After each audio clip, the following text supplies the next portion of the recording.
Cet hybride, qui porte bien son nom, Imperialis, a été créé il y a plus d'une quarantaine d'années au centre botanique du Jardin exotique de Monaco.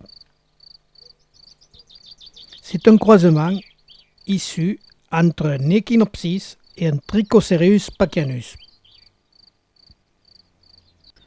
Cette plante de culture facile, comme tous les Echinopsis et les Trichocereus, ne pose aucun problème. Celle-ci, âgée de plus de 30 ans, comme la plupart des Trichocereus pacchianus, quand ils sont mal aérés, ont la fâcheuse tendance à se calcifier à la base. Pour conserver l'espèce, il faudra la multiplier par bouturage. Malheureusement, celle-ci donne peu de rejets. Il faudra couper la tête pour en obtenir davantage. L'on pourrait dire que la floraison est impériale. La gorge verdâtre, les étamines et le pistil de même, sur des pétales d'une blancheur immaculée, sont du plus bel effet.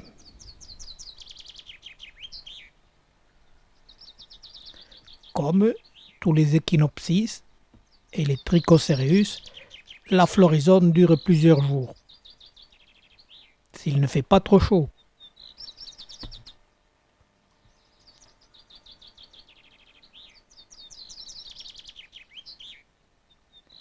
Les fleurs ont plus de 20 cm de diamètre et autant de longueur. Leur poids font que parfois, elles se décrochent et tombent.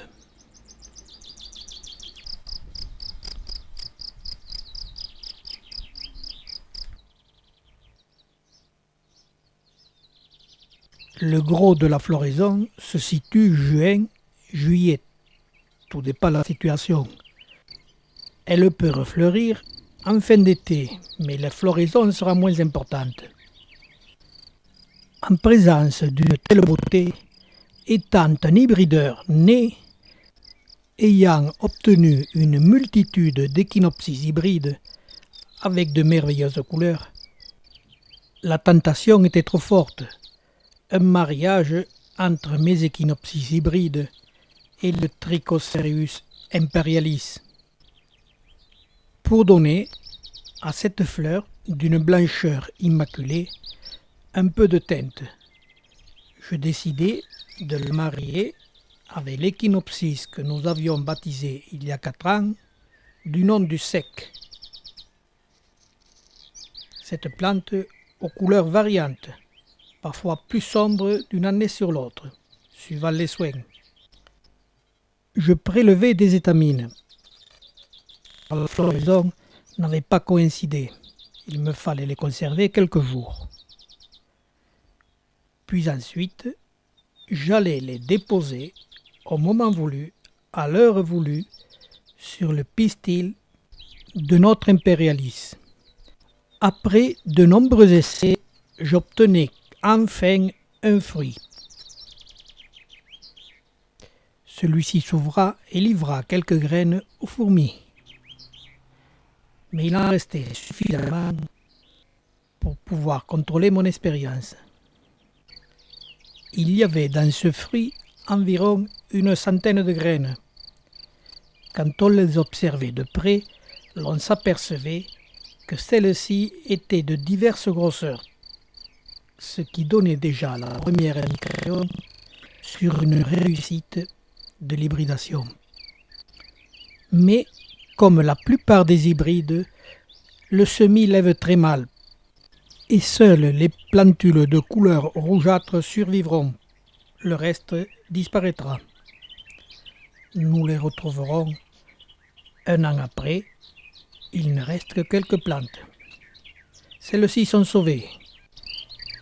Nous allons les retrouver 4 ans après, pour nous apercevoir que certaines ressemblent au Trichocereus imperialis.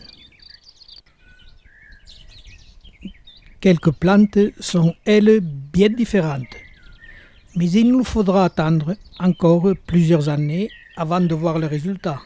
Combien, je n'en sais rien.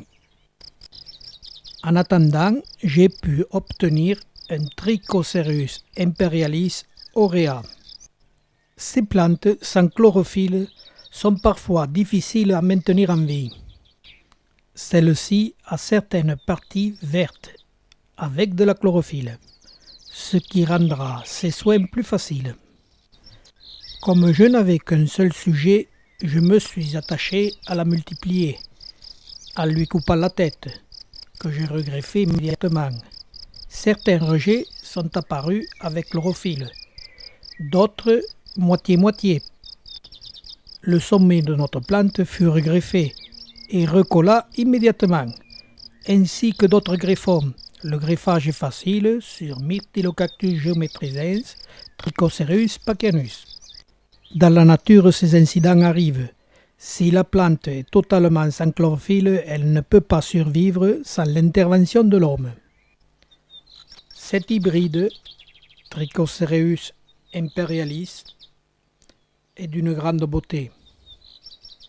Quand le bouton apparaît, immense, l'on attend fébrilement que la fleur s'ouvre. Quand celle-ci est ouverte, les instants sont délicieux. Quant à donner de la couleur, ce n'est pas encore gagné.